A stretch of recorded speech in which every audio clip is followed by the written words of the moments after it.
And now just a little about our speaker for today. I'm so proud of Theodore Boyer here. He's a multidisciplinary artist from Los Angeles, California. Actually grew up here in Seal Beach, so many of you really feel related to him. He creates images that seem kind of hard to reference at first, but they get very fascinating. They look at landscape, geography, science, even outer space. He explores a range of subjects and narratives, including cartography, astrology, astronomy, geology, anthropology, and mysticism. His oeuvre responds to humanity's connection to nature as well. He received a BFA at the School of Visual Arts in 2012, and he studied under some renowned artists, including Jack Whitten, Alice Aycock, Sue Williams, and Andrea Bellat. Since then, he's exhibited his work in many solo and group exhibitions. Some of the solo exhibitions have been at Shulamit Nazarian in LA, at Hilda in LA, and Patrick Painter Incorporated, and of course, at the Kleefeld Contemporary. He holds a Master again in Fine Arts from the University of California. Oh wait, this is not you. Anyway, so it's my honor to present Theodore Boyer. Yeah, Theodore Boyer.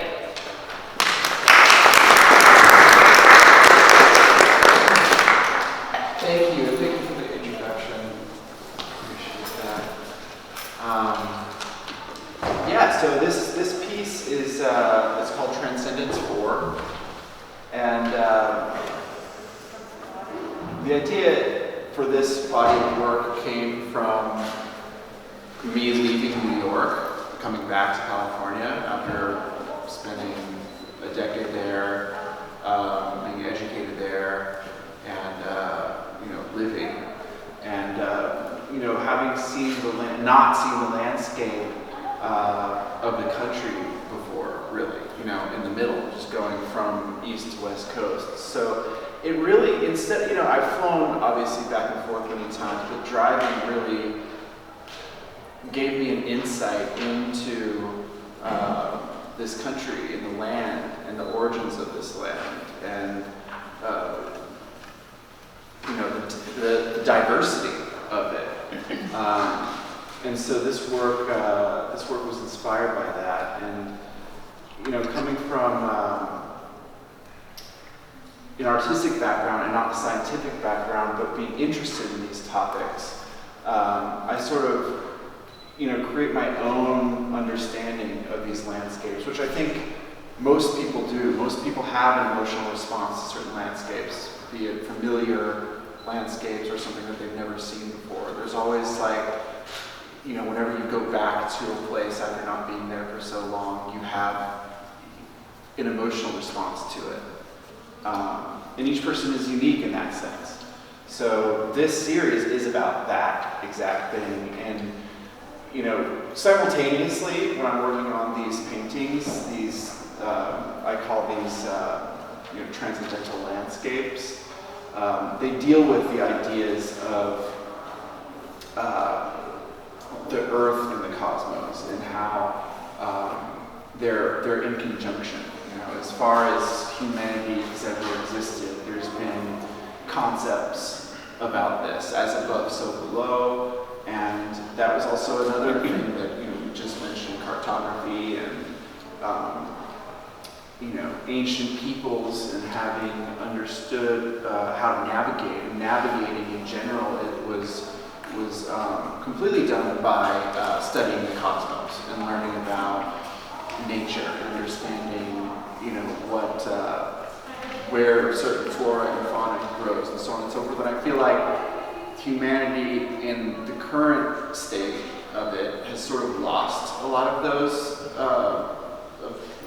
things. I mean, is being common knowledge. So I think it's important to really sort of reflect on those things, just as human beings.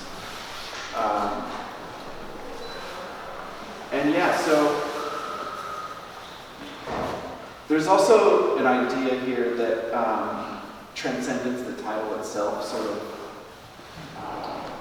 emphasizes or leans to, and that's dealing with meditation and looking within, which I think, to me personally, resonates with nature. We all are a part of nature, so understanding it and learning more about it gives us insight into who we are as well. And I think that's a really important thing to consider. And that sort of led me in a lot of different directions artistically. I mean, it's a topic that concerns everybody in this room, everybody in the world. And it's also a topic that is individualized. So each individual human has a different perspective on things, from where we come from how we were raised, where we've been in the world. And so all those factors come into play. And these particular works that are semi-abstract and technically deal with different things, sort of, to me, are created to give the viewer an opportunity to self-reflect and think about, what it is that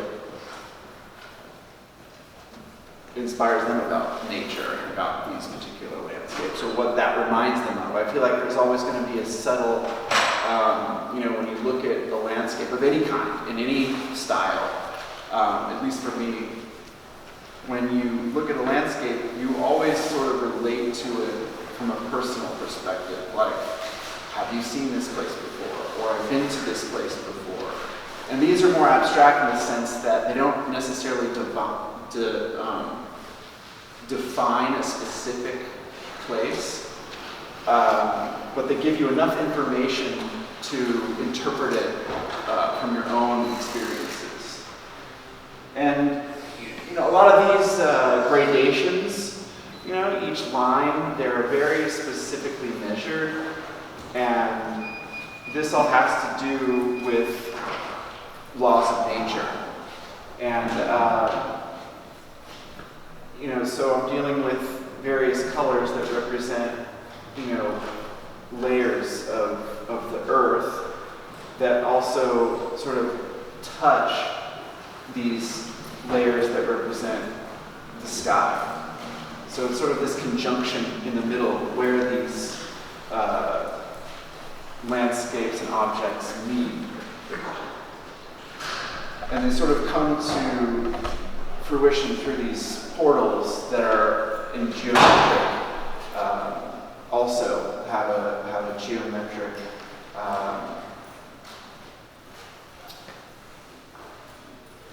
have an interest in geometry and have very specific measurements, using the system that we use here in the United States with inches and the metric system as well. And how everything, and that in itself, just by using specific measurements that sort of collapse in on each other and expand from each other, also continues the conversation about, nature kind of being essentially nature having all the answers. And yeah, so the style here, or the pigments also, the pigments are another important part about this work. I'm using Casein, which is the oldest pigment, and it's the pigment that was first discovered in cave paintings that we've now dated back 30-something thousand years at least. We don't know exactly how long people have been expressing themselves artistically with pigment, but we do know that cultures and civilizations from around the world were simultaneously creating artistic images with these types of materials. It's a protein-based paint. So you would mix milk or other types of anything from cow milk to, you could mix eggs into it. Or in the case of 30,000-year-old people's mother's milk, most likely, is what they've determined was being mixed with this pigment. So there's also that historical context here dealing with materials. And essentially, you know, that nature, humanity, and space are all indefinite. Like, it's an indefinite cycle that just continues and continues on and on through ebbs and flows and so on and so forth. To me, the landscape itself is something that's interesting in that sense. Humanity, civilizations, cultures change and shift, and the landscape stays predominantly stationary for very long periods of time. So, going back to what we first discussed, interpreting these landscapes from your own perspective and what it is that these places remind you of or make you feel. I mean, those have been concepts that humans have been dealing with for eons. And that to me is another thing that is of interest. We share a lot of ideas, language, communication today in the same way that our ancestors from 100 and 200,000 years ago have shared ideas and insights and artistic endeavors and things. So in a way, it's a cycle that just sort of continues and continues. We might be wearing different clothes, but we're still, humans. We're still talking about the same things and looking at the same things and inspired by the same things.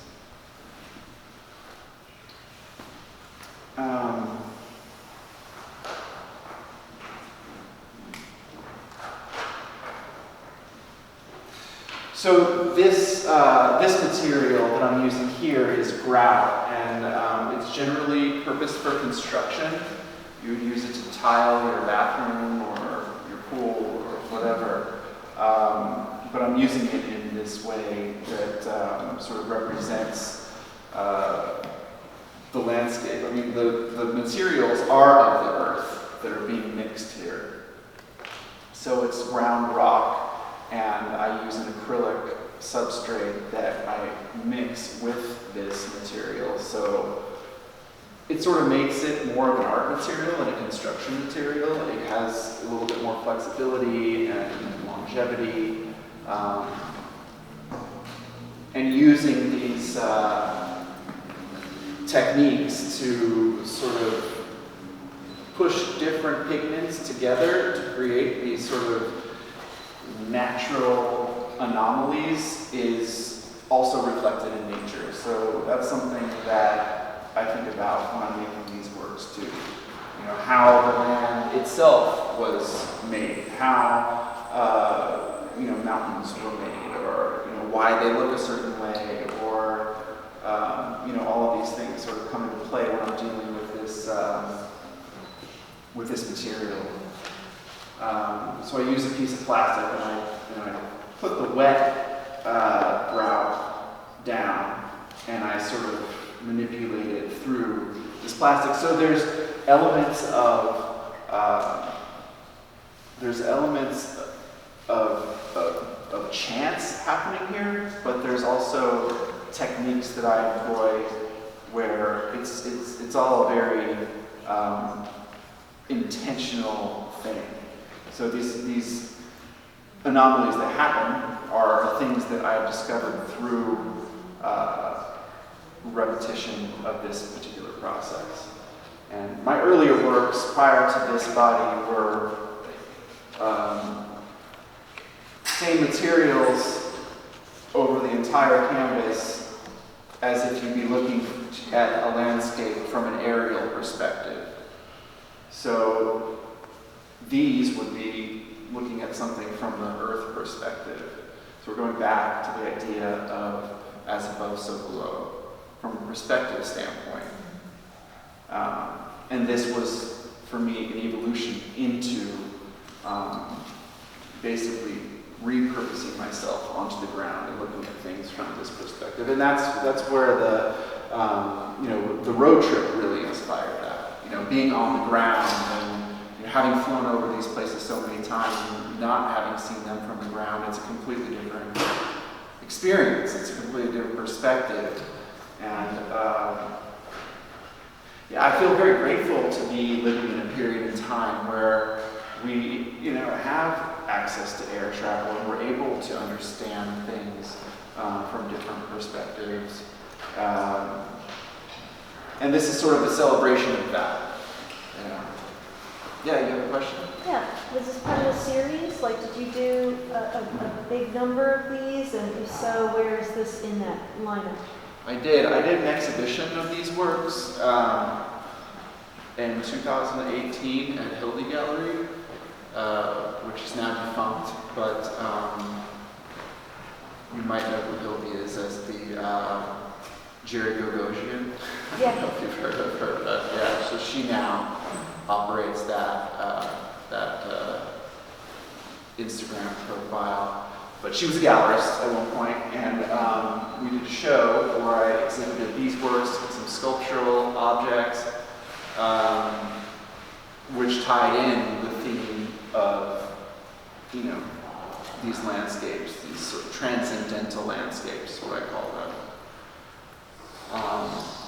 So was that unique? Did you carry that forward from 2018 to 2022? Or are you still in this idea of contemporary landscape? It is unique. This work has been exhibited. That was the project, the solo project that culminated from these works, and some of them have, obviously made it into collections, and some of them were exhibited at other group shows, and now my work has evolved into something that is dealing with the internal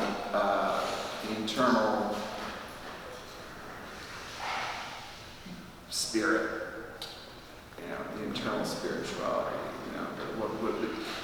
all the things that I learned from going through these processes, dealing with the landscape and dealing with the cosmos, has sort of led me back to humanity and given me a new inspiration to start depicting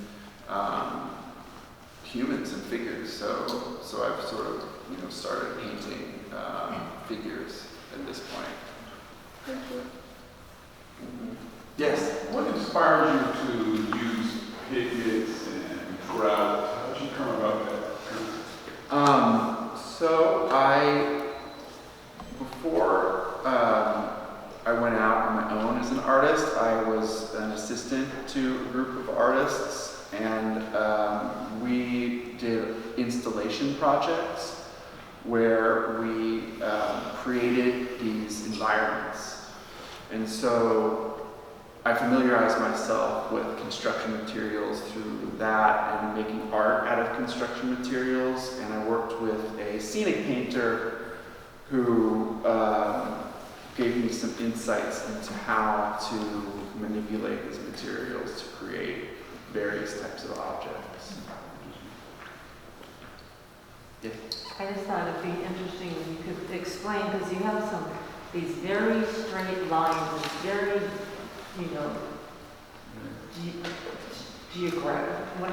geometry, like of these straight lines, and then you have I don't know, you interpreted this natural, the juxtaposition of, this free-flowing kind of material with these very hard-edged lines. Mm-hmm. Mm-hmm. Yes, that's definitely a thing too. It's going back to the geometry, sacred geometry, and the geometry of the spheres and the cosmos, and how it's very, very specific, and it applies to many different things in nature, and also the randomness of nature. So that's kind of what the mountainous sort of subject is dealing with, in conjunction with these very straight mathematical lines. Yes? Hey, I'll stay on. Now that you're back kind of looking at humanity, Mm-hmm. what is your take on where we stand today when so many of us have lost that connection to the earth?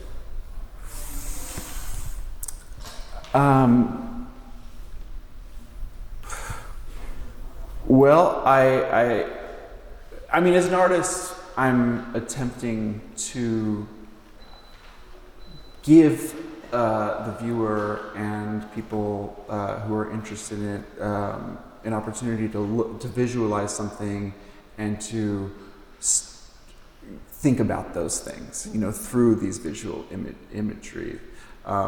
With the new work, the figurative work, it kind of deals with those same topics from a psychological standpoint.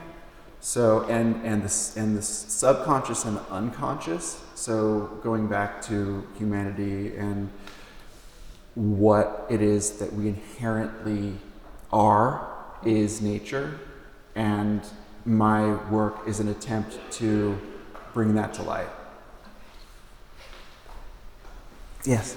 Well, I know you said that's supposed to be a mountain, but you also talked about the cosmos. So when I'm looking at it, before I would even think it's a mountain, I would think it was a meteorite Okay. that was coming and hitting the earth.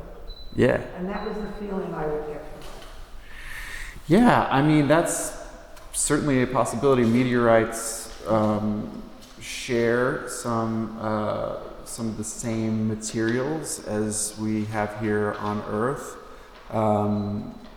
And yes, that's a great thought to have when looking at a piece like this, because again, it is, arguably the Earth, is a rock. It is a rock in orbit of our sun. And it does share all the same characteristics and materials and elements that exist on meteorites too. So it is a mirror. It's a mirror, really. It's a mirror image in that sense. So thank you. I hadn't thought of that yet, but it certainly is another thing floating around in my subconscious when I'm making the works too. Yes? This is really personal. Sure. But in looking at your take, it sends me back to the desert and the landforms of the desert and how much I love those and that just that. Whoa! That connection of I'm at home in the desert and there's just it's so alive in its earth. Yes, it's true, and there is. If you want to get personal, it's my interpretation of going over the through the Ozarks and into into the western part of the country. The sky opens up in a way that it doesn't on the East Coast somehow, and maybe that has to do with the fact that there's not. Especially once you get to the desert, there's not as many large trees and, things. I actually don't know how to explain it or why that feeling exists, but it's, they call it the big sky, and it really is, it really is that. You really do come into this part of the world, and it does open up in a way that is hard to explain. And the desert certainly, especially here in the California desert, gives you that emotion too. Yes? Were there any adjustments when you were working on this project?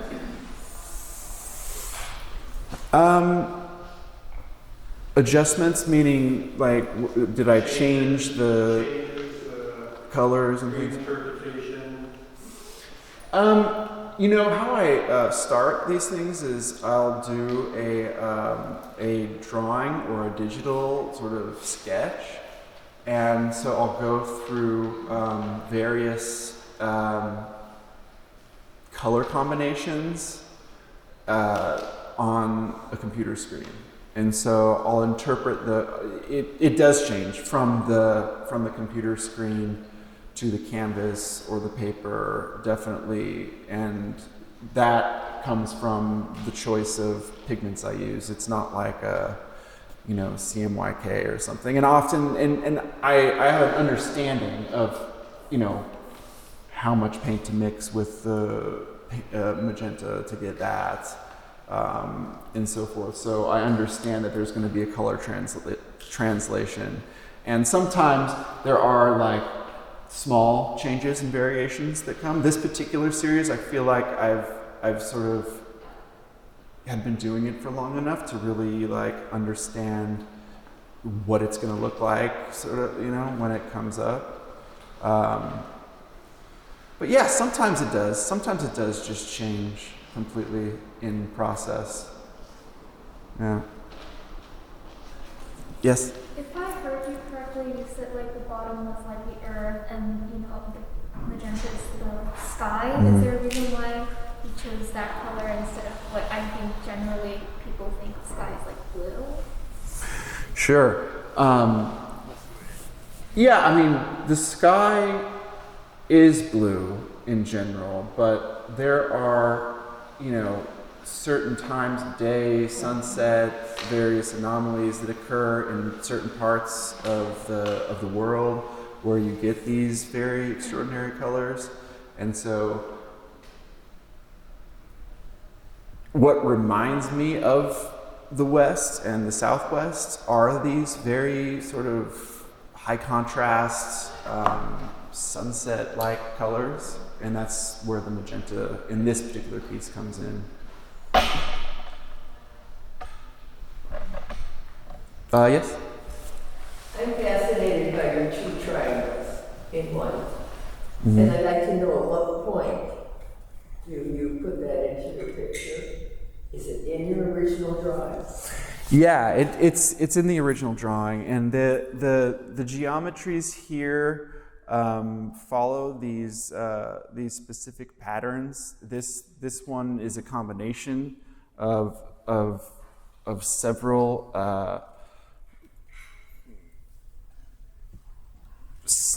you know, I guess it would be like a slanted rectangle, like on its from top to bottom, and so you've got these like, you know, it's sort of the same thing coming from two different angles. I just didn't highlight these pyramids on each side here, but yeah, again, you know, it goes back to the as above so below concept, that everything is sort of, you know, in conjunction with one another. And I use other geometries in different works. This is just one example. Each one has a different geometry and color combination. Will you use those same geometric issues in your internal landscapes that you're doing now? Not so much now. I do take specific measurements, but what I'm dealing with more now is something that we would see from our perspective, like the landscapes, for instance, are like more in the more traditional, you know, in a more traditional sense. So the geometries aren't like as prominent, but I still use, you know, these ideas of geometry within all of the paintings. Yes? Well, yeah, I'm interested in your process and dealing with the different layers. Is there a certain sequence of layers? And when you get to the grout acrylic mixture, do you work on the floor for control? It's so precise. So do you put it flat, or do you leave it on easel? These are flat. These are done flat. Okay. Yeah, these are done all flat. Yeah. So yeah, gravity is an important part in these works, especially with this. And yeah, it is very regimented, this technique. There is a piece-by-piece way that I do it, and I prime the canvases very specifically so that the grout really seeps into the fabric. So the part where this is underneath will be unprimed, and then the rest will be primed with rabbit skin glue and a sort of acrylic pigment before I go in with the casein on top. So you must use a pretty heavy canvas with a lot of tooth. Yeah. I mean, it's so smooth in one area and it's so dense. It's medium, but I do. There are a lot of layers of paint there. I don't sand it or anything like that. It's not super heavy where you see the fibers and stuff. But yeah, it's just right. It's just like one of those things that also like took time to experiment. It's a lot of trial and error with these to get to this point. Yes.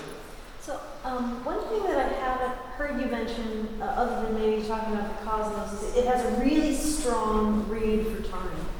So I'm getting time signatures, not just through the gradation, but I'm getting time signatures of just the materiality. I'm getting it from the visual representation. We're talking about rock, we're talking about sediment, we're talking about erosion. All of this is very time-based, and it feels very slow and very meticulous.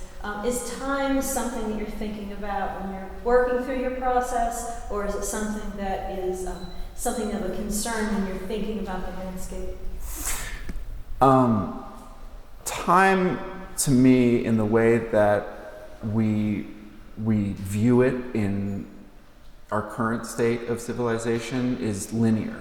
Right? And so what I think about is time not being linear. It's more of a cyclical thing. So I don't, I feel like these like evolution of the cosmos and the planets and things like this, yeah, it is very slow, but I feel like we think of it as slow where we stand now, but if we were in another position on a different planet, it might act differently, per se. Or depending on how fast the planet is rotating and traveling. There's so many elements of, physics that could come into play with that, for sure. It's not a direct, conscious thing that comes out with these works, but it's certainly something that, I think about. Okay. Yep. Any thoughts? Any other questions? No, I have a question. Yes. I'm going to phrase this. So when I look at your work and I hear you speaking, I think about historically how we've always wanted to understand and control nature. Right. And, we can't create nature. It's something beyond our control, but yet we can try and recreate our versions of it and make our own examples, and in that process, perhaps understand it better. I'm wondering if you feel that works for you, or after the process, what is your response? Have you come to another place, or? I think that it's nature does exhibit randomness from our perspective, but if you really look down on a molecular level, it's not as random as we think, right? So people have discovered various things about that, and in terms of the geometry, sacred geometry, and things like that, and interestingly enough, as random as nature seems, there are now computer programs that can simulate natural things, mountain ranges and various types of landscapes. So I think it's just there are a lot of mysteries left in nature that we have yet to discover, no doubt. I mean, that's what is, to me, inspiring as an artist, is to imagine, what we have yet to discover. And I have the liberty to do that as an artist without any kind of, judgments, I guess. Like it's all, as far as your imagination can go, you can make art about it. It's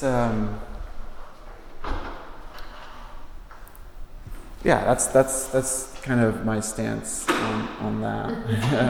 Yeah, we talked about that with you when we were in the gallery. Yeah. Talked a lot about, the science, you have that burden of truth, but as an artist, no. Yeah, I mean, theories only exist as theories until they're proven true or false. And, there's a lot of things that make common logical sense that aren't actually true and vice versa. So, there is a seriousness in discovering things that can take us to the next level of scientific evolution.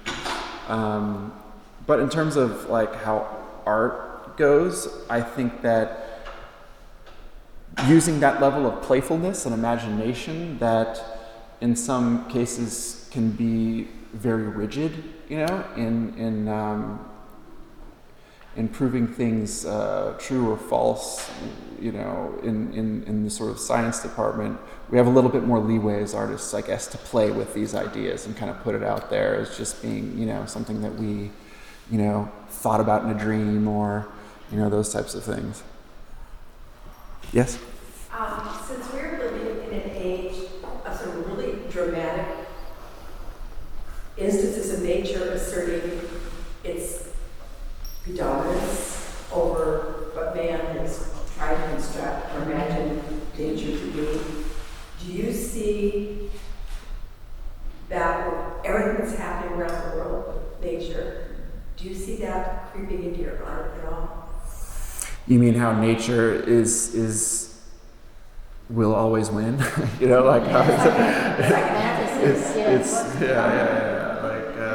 the Earth's not going anywhere. We might go somewhere, but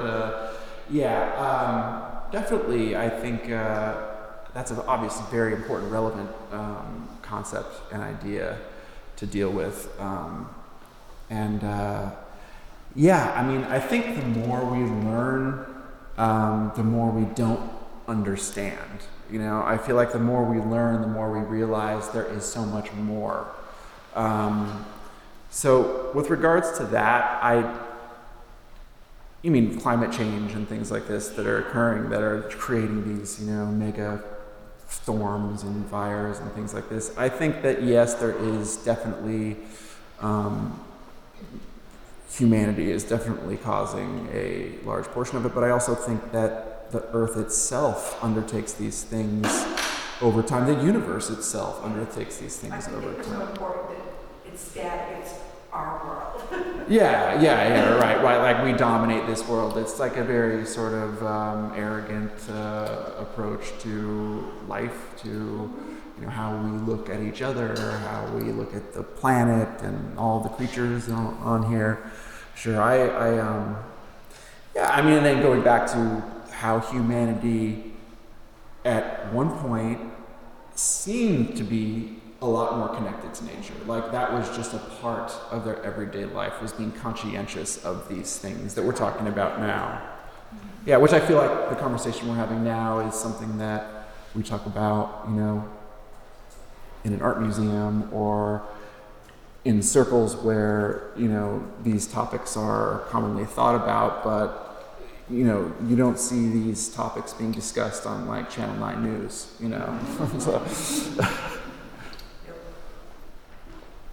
So it's important.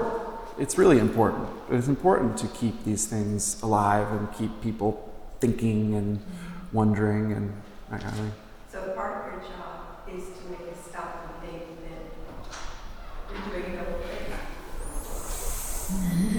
I don't know about me. I think, I like people to stop and think just imagine, just have like and just to reconnect with that thing that's living inside of all of us, whether we have suppressed it our entire lives or for multiple generations. Regardless, we are nature. I mean, there's no question about that. So, exploring those ideas, I think, can benefit a lot of people. Yes? When you think back in time before religion was really that very prevalent, people would say Mother Nature. Sure. Right? And so when I think of things that are happening in the world, I always say Mother Nature is mad at us. Because we see now that people that are living in cities are suddenly going back to rural areas because they have to reconnect. Yeah. You can't connect with concrete. No. And I think that's part of what's going on when you say that humanity has done certain things, but humanity can destroy a planet. Yeah, absolutely. Yeah, I mean, my personal experience too, after living in New York for 10 years and then, sort of coming back and seeing all that and noticing that and thinking about these topics, current state of affairs, 21st century, even 21st century. I mean, we're not talking that long ago where people had to know, the types of plants that exist all around them and how to farm and how to, just exist, right? Just to exist, just to do it. And it's lost. A lot of these things have been lost. But eventually, again, going back to the cyclical nature of things, I believe that sure, people are going to have to learn how to do that stuff again eventually. I think through the pandemic, a lot of people did too. I mean, I don't know about you guys, but I noticed a lot of people starting, backyard gardens and, things like that, which I thought was pretty cool. And again, that's just that's our nature.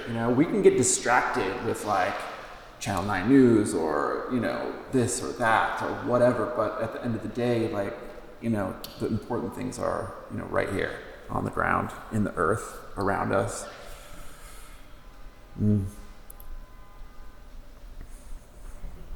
Yes?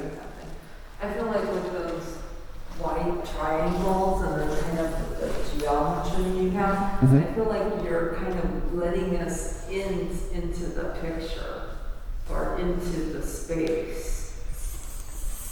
Yeah, there's a little bit of a portal element happening there, for sure. Yeah, and that's another sort of topic that we can go down. We can go down a deep rabbit hole on. But yeah, I think that it is like a window in a way. Really, that's how these geometries are being used, is sort of a window into maybe another dimension. Yeah. Perhaps. I feel like it can go even without the white space, just the geometry of the grays. I feel like I can go into it. Yeah, the white kind of acts as a void in that, or it kind of acts as a transitional separation between, these two worlds, or like a veil of some kind, which, definitely comes to light in a lot of the work that I make too. Because you're not closing us off. No, definitely not. It's that's the attempt to bring inside. Yes. I just want to say that the sun is agreeing with you because it's making a big triangle. Yeah, I know. It's a really nice placement in the museum. They're definitely, they have like a sort of sundial situation going on. Yeah. Kind of fascinating. Like an optical. They started over here and moved over there. Yes? When you're designing the horizontals, was there any mathematical formulas at that? I wouldn't say formulas, just measurements, I think, and through that comes like really sort of basic, being an artist, I wasn't like, you know, I sort of had to learn, you know, mathematics and measurements through making this art, but it was never really like a huge part of my, you know, my biggest interest was to, you know, deal with mathematical formulas and things like this. I'm more interested in the fact that those are in conjunction with nature. Those formulas are working in conjunction with nature, so there's going to be mathematical formulas in everything, really. And so these are just more of a, you know, artistic interpretation on those things. Any other questions?